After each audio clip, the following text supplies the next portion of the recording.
C'est l'événement politique de l'année en Afrique. Le Sénégal ouvre le bal de la campagne électorale qui s'achèvera en pleine semaine pascale, avec des candidats au programme politique de Germinal qui font rêver même les élèves de Terminal et qui connaîtra l'épilogue final le 24 mars prochain. Dans une bataille féroce, véloce et dont tout le monde redoute la riposte post-électorale. Au pays de la Teranga, cette élection présidentielle suscite autant d'intérêt que celle américaine. Dans un pays qui clame haut et fort être un modèle de démocratie, d'alternance politique et qui ne voulait plus la présence de Macky Sall, dont une partie de la population accuse de faire du sale constitutionnel, en rendant le processus électoral très pâle, qui a mis en mal tous ceux qui n'avaient pas encore compris que la terre est de plus en plus sale. Bienvenue au Sénégal, la terre de la Teranga, qui ne veut plus voir Macky Sall à la véranda du palais de la République. Dans une campagne électorale qui aura des allures d'un combat de l'âme pour ceux qui parlent le Wolof ou d'un Djom pour ceux qui s'expriment en sérère.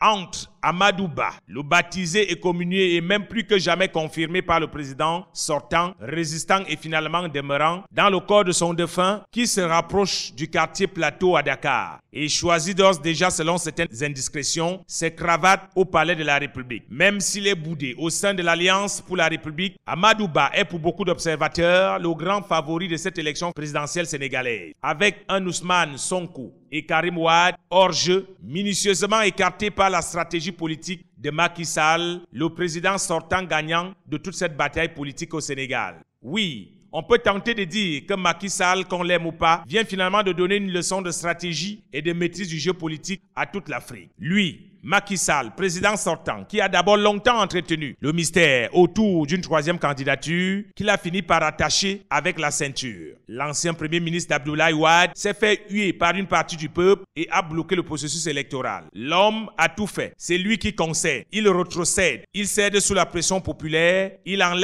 Sonko et Wade. Il élève Amadou Ba et devient un stratège politique qui bloque, débloque, provoque, révoque et sabote en même temps. Aujourd'hui, on est tenté de reconnaître que Macky Sall est peut-être le plus grand vainqueur de cette affaire. Il a compromis les chances de ses rivaux, Ousmane Sonko et Karim Wade. Parlant de Sonko, le leader du PASTEF, avait-il joué avec le feu très tôt? L'homme de la rupture brutale du rallye colonial Paris-Dakar a-t-il barré la route très vite et oublié de mettre les vis? Et comme on dit chez nous en Afrique, un enfant peut jouer avec les seins de sa mère, mais jamais avec les bijoux de famille de son papa. Son programme de rupture avec la France n'était-il pas trop osé? Incarcéré après une série d'affaires qui lui ont été collées au corps comme une sangsue, Sonko a choisi faille pour éviter de trop laisser de faille à Macky Sall. Son bon petit, Bassirou Diomaye Faye, pourra-t-il faire la différence au scrutin du 24 mars prochain? L'autre interrogation qui fuse également, si son dauphin devient président, pourra-t-il suivre à la ligne son programme politique, sachant que le pouvoir a parfois ses réalités, ses affinités et ses démêlés? C'est donc toutes ces interrogations que beaucoup de journalistes, y compris nous, suivront au quotidien à la veille d'un scrutin présidentiel sénégalais qui n'a pas fini de nous surprendre.